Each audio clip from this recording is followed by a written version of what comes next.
Shawn Ryan with Silostop is here, stopping by the booth here at Dairy Business Communications. Shawn, how's life treating you, and how things are going with Silostop?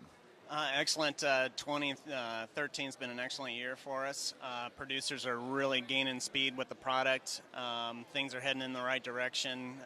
Price of corn is down this year, but he's excited about building inventories.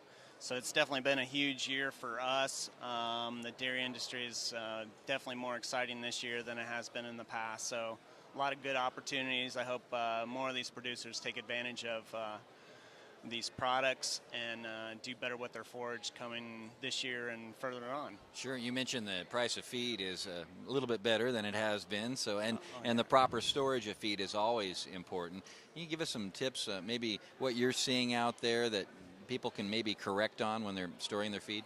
Yeah, I think the biggest thing is just understanding how these plastics work, and definitely focus on trying to do the best job that they can, focus a little more effort, a little more teamwork into this, and then therefore it definitely pays off at the end when we're trying to feed this feed out. So it's huge. You see any mistake or some of the biggest mistakes that are common? Yeah, probably the biggest mistakes that these producers are making is we're pulling plastic way too tight. We're trying to make it too taut. We know that there's going to be tire tracks and divots out there in those silage piles in those bunkers, and there's nothing worse than entrapping air. So I believe that if we just made it a little more loose, we'll definitely have a huge advantage at the end of the day in securing these plastics down, because the pile will shrink, but let's give it a little more plastic. You don't want it too loose, but you don't want it too tight. Exactly. Yeah. There's definitely a fine medium in that. What? Tell us a little bit about oxygen barrier film, and why is that important?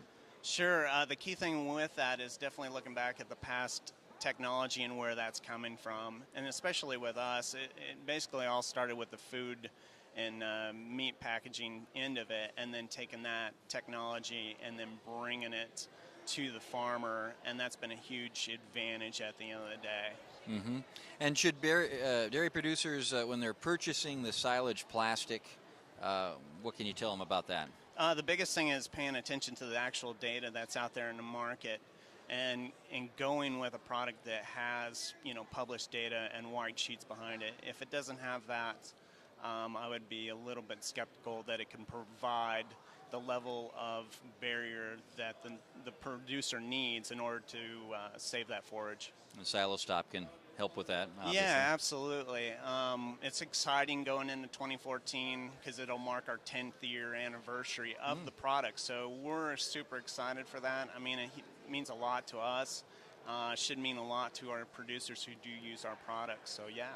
Where can someone find more information? Do you have reps across the country? Or? Sure. We're definitely picking up in more different areas and territories throughout the U.S. and Canada. The big thing now is if anybody needs a dealer and they can't find one in their local neighborhood, please give us a call, look us up on the web, and we'll definitely get to them within 24 hours. All right, that sounds great. Now the orange, what's the deal with that? The whole thing with the orange is it marks our third generation product. So a new advancement in the resins that we use came available. So we took full advantage of that. So we made our plastic stronger, stretchier, and then it actually provides a better level of barrier. So that was the excitement with the orange. All right, that sounds great. Shawn Ryan with Silostop here at World Dairy Expo. Thanks, Shawn. Appreciate it. Excellent. Thank you.